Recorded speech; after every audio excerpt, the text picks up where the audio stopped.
Friends, what is microservice architecture? Okay, so in the API layer, previously what used to happen is people used to make one single API. Okay, and that API had various endpoints, and every endpoint used to do various work. Like there could be one endpoint for getting the customer data. There could be another endpoint, posting the customer data. There could be another endpoint getting the product information, or a list of products. There could be another endpoint getting the details of a particular product. Then there could be another API doing adding some product to the database. And then there are so many APIs. Like let us say there is an Amazon website. So for building that website, if I make one single API, and inside that there can be different endpoints for doing different works, then endpoint is a single endpoint, right? So endpoint means one Git repo. It will have one Git repo. It will be deployed once. It will have one Jenkins pipeline. So what will happen is, even if there is a small bug into it and it has to be fixed, so it has to be taken down. If it has to be taken down, then the whole API layer will have to be taken down. Okay, because I haven't broken it down into smaller pieces. So the whole application will stop working for a certain time. Okay, although I will do it in the night time, although I'll do it when the traffic is very low, but still it is not a very comfortable thing.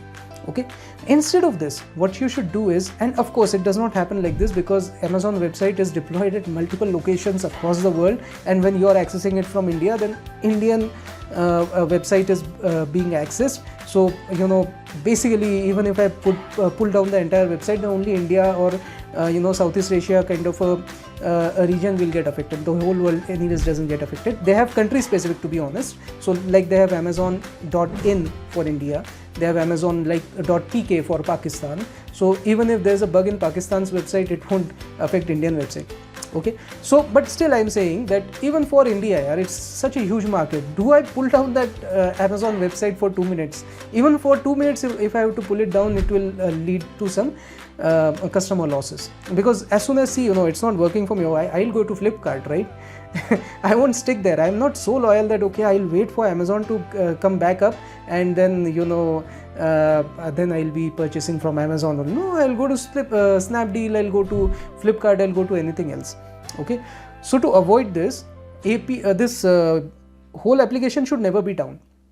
So then came up with a concept that for every little thing we will have a separate API. Separate API means it will have a separate Git repo. It will have a separate Jenkins pipeline. It can be deployed independently. Now I will tell you how this is done. And then they are saying microservice. That means very small. Break it down to very small parts, so that if one little part is not working, now it should not affect any other part of the application. I'll give an example. Let us say in Amazon there are various modes of payment. Like you can pay using debit card, credit card, net banking, or UPI. Okay, now let us say that there is some bug in the UPI payment.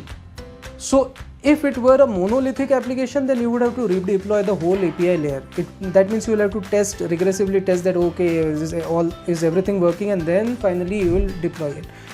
Instead of that, a better approach is having a microservice architecture. So here only UPI payment service, that microservice will have to be redeployed. So by that time when that UPI is not working, you can still make the payment using debit card, credit card, net banking. Okay, so probably you won't lose the customer. The customer is still yours. He'll be paying by some other way.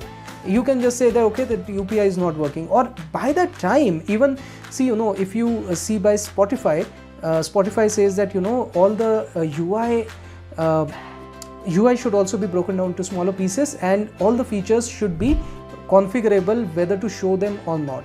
Okay, so if you say that UPI API is not working, so at that time you can bring down that feature. You can stop showing that UPI option while you are checking out your cart.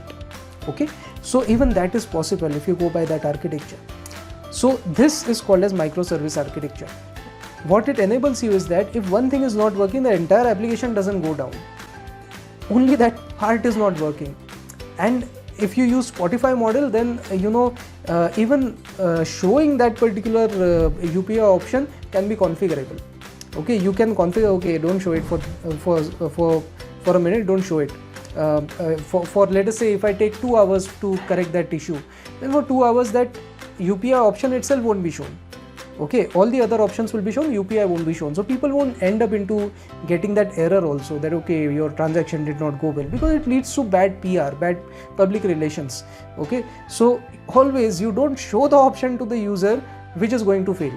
You always show the options which you are 100% sure of that they'll always going to work. Okay, so this is possible only using microservice architecture. Once again, just to summarize, microservice architecture is nothing but breaking down the API layer into very small microservices which are independent of each other. They can be deployed independently, so that if one microservice is failing, then it does not lead to the whole application crash. Okay, your application will still be working, only that particular feature is not working, and then you can redeploy it independently, so that after redeploying, suppose you have fixed the issue, then it will start working. Okay, so that is called as microservice architecture.